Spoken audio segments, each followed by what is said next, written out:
It's thrilling Thursday. Yes, I have more bows on my head. I'm just really liking making the headbands out of bows. They're sparkly and fun, so I went with the gold theme today. Do you guys like it? All right. I'm so excited for our next chapter of the Panda Puzzle. Oh my goodness, and solving these crimes that we're reading about. You guys are becoming great detectives. Chapter 4. So not only are Dink, Josh, and Ruth Rose a detective, so are you guys.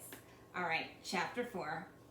You think Winnie's kidnapper was standing right there at the microphone? Dink asked. Ruth Rose nodded. Yes, and I think Ping recognized him or her. That's why she charged the fence. But the guy probably stole Winnie at night, Dink said, so how could Ping have seen him? Maybe she didn't see him, Ruth Rose said, but she might have smelled him. Right, Josh said. Most animals can smell a lot better than humans. Dink stared at the TV screen. So how do we figure out who Ping was growling at, he asked. Too bad pandas can't talk, Josh said. We could just ask her. Pandas can't talk, Ruth Rose said, but people can. I say we interview the 3 people who were standing at the microphone, starting with Irene Napper. Ooh, suspect number 1, Irene Napper. Remember that. Remember, as good detectives, we have to remember our suspects. You think she did it? Dink asked. I don't know, Ruth said, but she does have a key to the gate. If she thinks we suspect her, she might clam up, Josh said. Ruth Rose pointed at Dink's notebook. We'll tell her we're writing a story for the Panda paper. Good idea, Dink said. Josh stood up and patted his stomach. I have to be home by 4 to watch the twins for an hour, he said. Ruth Rose grabbed the cookie box. It was empty. Joshua, I didn't get a single cookie, she said. Josh grinned. Detective work makes me hungry. Josh woke up Pal and the kids left Ruth Rose's house.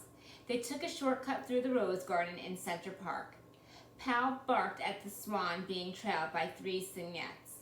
They passed by the book nook and waved at Mr. Paskey in the window. At the petting zoo, they passed under a wooden arch. A honeysuckle vine climbed the arch, filling the air with a sweet smell. A hummingbird darted away. They found Irene Napper surrounded by ducks. She was feeding them pellets that she pulled from one of her uniform pockets. Hi, Miss Napper, Ruth Rose said.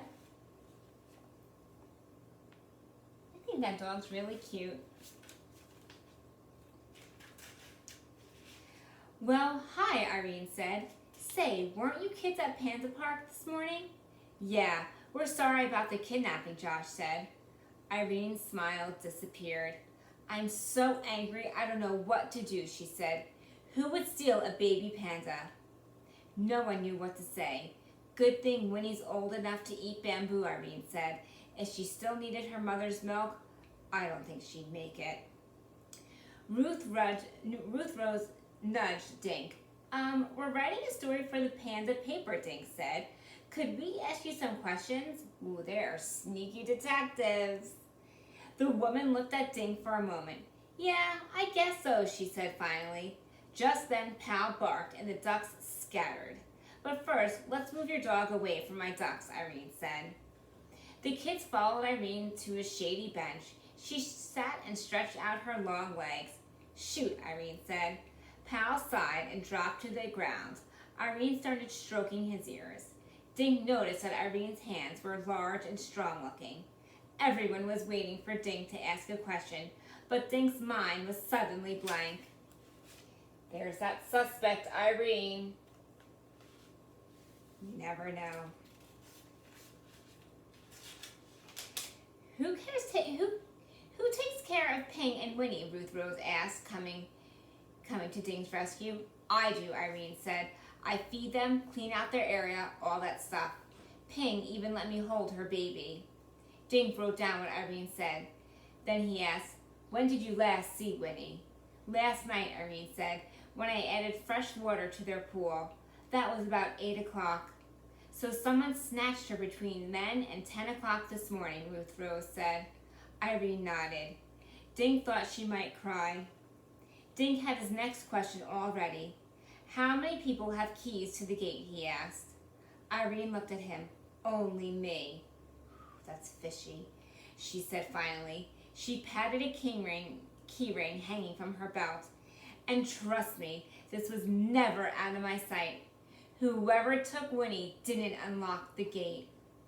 A duck waddled over and pecked at Irene's boot. She reached into her pocket, found a few more pellets, and flung them to the ground. I've got to get back to work, she said, standing up.